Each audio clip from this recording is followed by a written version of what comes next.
अब अगर एक पॉलिनोमियल को फैक्टराइज करना हो, फैक्टराइजेशन का मतलब फैक्टर्स की फॉर्म में लिखना है। अभी तक हमने जितने भी किए वो सारे एक फैक्टर, एक या एक से ज़्यादा, दो या दो से ज़्यादा फैक्टर्स की फॉर्म में था। उसको आपने एक्सपेंड किया, एक सिंगल पॉलिनोमियल में कन्वर्ट किया। अब हम उल्टा चले तो हम a square plus 2ab plus b square a plus b whole square में कन्वर्ट करेंगे। A plus b whole square means a plus b multiply a plus b. तो फैक्टराइजेशन ही तो है ये भी, इस फॉर्म से इस फॉर्म में चेंज करना फैक्टराइजेशन है।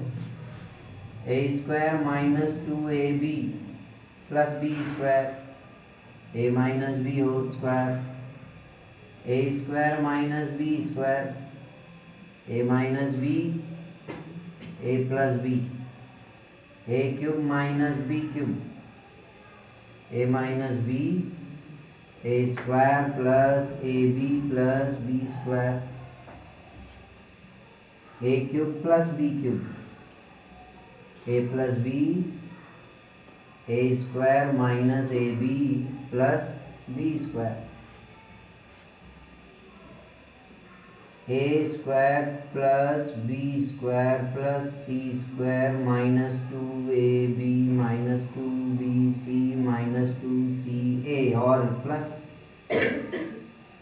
ए प्लस बी प्लस सी होल स्क्वायर। अगर आइडेंटिटी से फैक्टराइजेशन होना है तो आप बड़े आराम से जज कर सकते हो कौन सी आइडेंटिटी बनेगी, ठीक है। और भी हैं जो a cube plus b cube plus 3a square b plus 3ab square is equal to a plus b whole cube a minus b whole cube a cube plus b cube plus minus b cube minus 3a square b minus plus 3ab square and the last one a cube plus b cube plus c cube minus 3abc is equal to a plus b plus c a square plus b square plus c square minus ab minus bc minus c। ध्यान से देखें, जिनमें to terms नजर आती हैं सिर्फ, ऐसी कितनी आइडेंटिटी है? 3। फैक्टराइजेशन की तरफ से देख रहे हो ना, एक्सपेंशन नहीं कर रहे। अब हम फैक्टराइजेशन ढूंढ रहे हैं।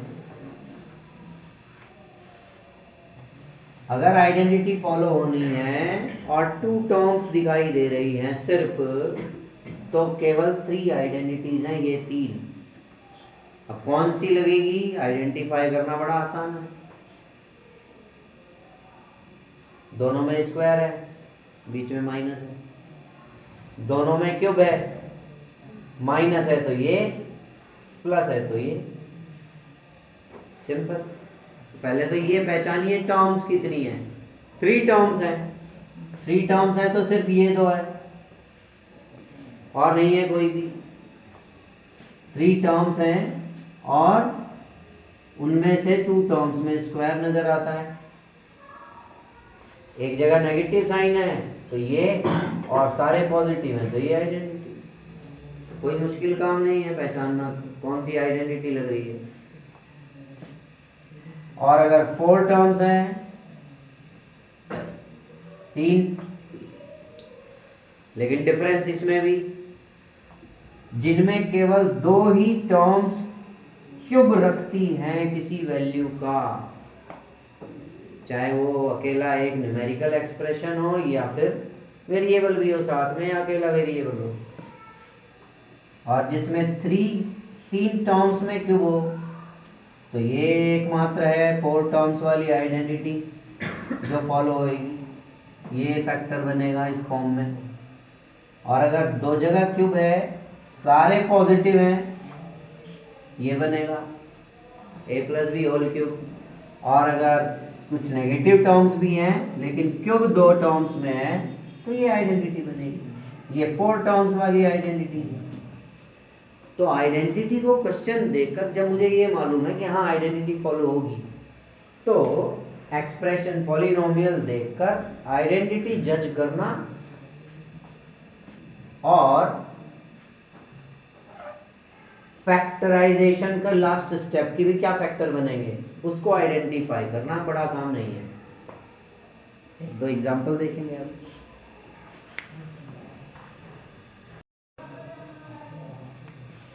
देखिए 3 4 1 2 3 4 कितनी टर्म्स 4 टर्म्स। 4 टर्म्स वाली आइडेंटिटी है a cube plus b cube plus 3a square b plus 3ab square a cube minus b cube minus 3a square b plus 3ab square a cube plus b cube plus c cube minus 3abc is equal to a plus b whole cube a minus b whole cube is equal to a plus b plus c a square plus b square plus c square minus ab minus bc minus c। केवल ये 3 identities हैं जिनमें 4 terms हैं। इस polynomial के factorisation में अगर identity use कर रहे हैं, यूज होनी है, तो इनमें से 2 तो रूल आउट हो गई फटाफट। कैसे? यहाँ नेगेटिव साइन है, यहाँ भी एक जगह नेगेटिव है, यहाँ सारे पॉजिटिव हैं, इसमें क्या है कुछ नेगेटिव भी है, ये तो रूल आउट कर दी। अब क्यूब तलाश करेंगे। अगर ऐसे ध्यान है दिखता है यहाँ 2 जगह माइनस का साइन है, यहाँ एक जगह, यहाँ 2 जगह माइनस का साइन है, ठीक है। पर ऐसे केस में ये हो जाता है कि क्यूब है, क्योंकि इसलिए किसी किसी और टर्म में भी नेगेटिव हो सकता है, तो इसलिए हम इससे तो नहीं आइडेंटिफाई कर रहे साइन से, ठीक है। बचा क्या? क्यूब। क्यूब देखो 27p क्यूब, देखने में तो सिर्फ एक ही जगह दिख रहा है, p में क्यूब है, और 27 किसका क्यूब है अनुष्का? 3। ये 3p क्यूब है। यहाँ स्क्वायर है तो ऑब्वियसली क्यूब में तो कन्वर्ट हो नहीं सकता, यहाँ सिंगल p है तो ऑब्वियसली ये भी क्यूब में कन्वर्ट नहीं हो सकता। 1/216 ये किसका क्यूब है? नहीं आइडिया होता तो प्राइम फैक्टराइजेशन कर लिया। 2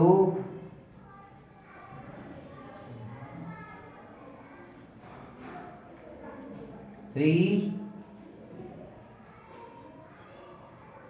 ऑब्वियसली परफेक्ट क्यूब है, 3 के ग्रुप बन रहे हैं, यहाँ से एक 2 निकलेगा, यहाँ से एक 3, 2 3 6, किसका क्यूब है ये? 6 का क्यूब है। 1 का क्यूब लिखा जा सकता है, इट मीन्स ये 1/6 का क्यूब है, और कहीं क्यूब नहीं है। इसका मतलब ये 3 प्लेसेस पे क्यूब वाली भी रूल आउट हो गई, आइडेंटिटी ये वाली लगेगी। और इतना देखते ही आपको ये पता लग गया आंसर क्या है इसका, फैक्टर्स क्या बनेंगे, a 3p है और b 1/6 है का क्यूब आंसर, ठीक है। लेकिन ये जो MCQ बेस्ड क्वेश्चन करने हैं तो ठीक है, ये शॉर्ट में मिल गया आंसर मुझे, इसका क्यूब है, ये फैक्टर हुए इसकी, अगर आइडेंटिटी लग रही है तो, ठीक है। पहली स्टेप तो वो होती है कि आइडेंटिटी लगेगी या नहीं लगेगी। लेकिन अगर आपको क्वेश्चन MCQ ना होकर सब्जेक्टिव हो पेपर, तो आप इसको थोड़ा और इलेबोरेट करोगे, ऐसी फॉर्म में लिखोगे, तो ये तो आंसर तो बन गया भाई। अब बीच का जो हाथी के दांत दिखाने वाले वो क्या है, आइडेंटिटी लिखिए। सबसे पहले a cube minus b cube minus 3a square b plus 3ab square is equal to a minus b whole cube. a की वैल्यू क्या है 3p और b की वैल्यू क्या है 1/6। ये एक्सप्रेशन और ये एक्सप्रेशन आप लिख चुके हैं। ये वाला एक्सप्रेशन बनाना कई बार क्वेश्चन जो दिखाई दे रहा होता है पॉलिनोमियल उससे आसान नहीं लगता, तो ज़्यादा सीधा तरीका है आप इसमें वैल्यू रख दीजिए जब आपने ए और बी सही आइडेंटिफाई कर लिए हो तो। -3 ए की जगह पर 3p, बी की स्क्वायर बी की जगह पर 1/6 प्लस, अब देखो इसको सिंप्लीफाई करके -3p लिखा है आपने, स्क्वायर लिखा है 1/6 लिखा है। 3 का स्क्वायर 9, p का स्क्वायर p स्क्वायर 1/6, 3 1 जा 3 2 जा 6 -9/2 p स्क्वायर क्या है ये।